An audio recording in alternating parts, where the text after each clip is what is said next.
এবং বলছেন আবু সাইদের গায়ে রাবার বুলেট লেগেছে, মেটাল বুলেট লাগে নাই।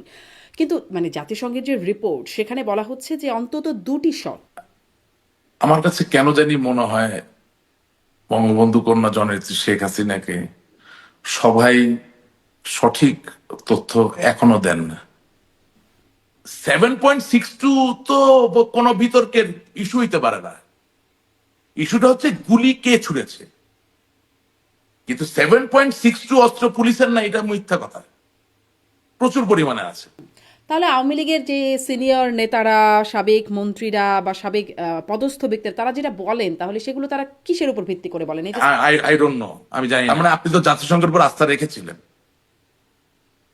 5ই আগস্টের আগে, তাহলে এখন যদি জাতিসংঘ কোনো রিপোর্ট দেয়, তাহলে সেই রিপোর্টে কোনো ভুল ত্রুটি থাকলে আমি মনে করি সেগুলো তুলে ধরা ভালো, রাদার দেন বলা যে জাতিসংঘের রিপোর্ট আমি মানি না।